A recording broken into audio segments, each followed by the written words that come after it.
Okay, let's make some Mexican ice cream. We'll start with 16 ounces of unflavored almond milk, casein whey blend. The casein seems to add more volume. 1 scoop.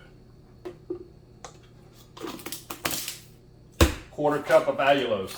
Allulose is better than monk fruit and some of the others because they don't harden quite as hard in the freezer. So allulose is very important if you have it. Just a little bit of gelatin, or if you don't have gelatin, just use vanilla sugar-free pudding. Just a little bit. Blend that up.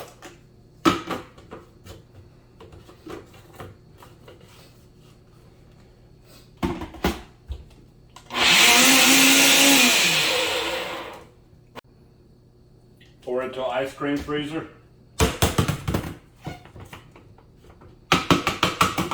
2 quart, but it's obviously not going to make that much.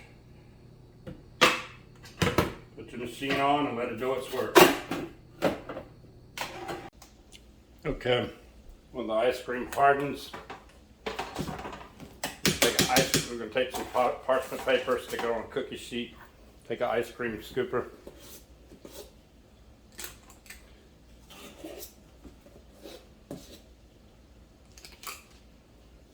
You make 3 balls.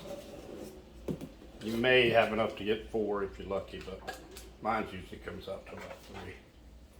Set that there.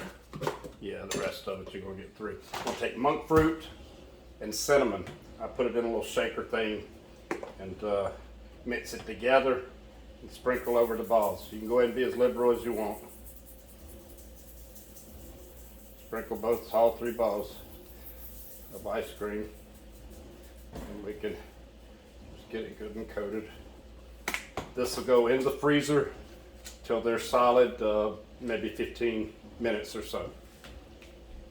It's frozen, 10 or 15 minutes. You don't want it too hard, or you won't be able to do this next step. Take you some frosted flakes. You can use corn flakes or even some of that new keto flakes. But if you're just putting a little bit in there, and a little bit in a Ziploc bag, and crunch it up, pour it into a plate. It's not going to add that many calories. Now this part here, you're going to take your ice cream ball and just start rolling it in and get it on all the sides.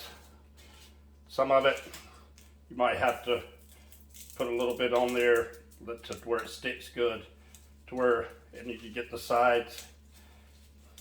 And then stick it right back on the parchment paper because it's going right back in the freezer. You roll it up.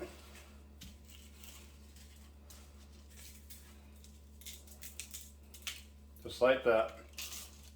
Do that for all 3.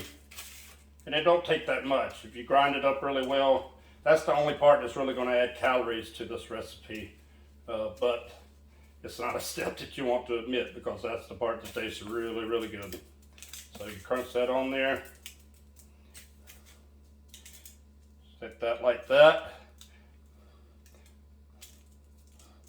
Now these will go back in the freezer for 10 to 15 minutes, and then they'll be ready to eat.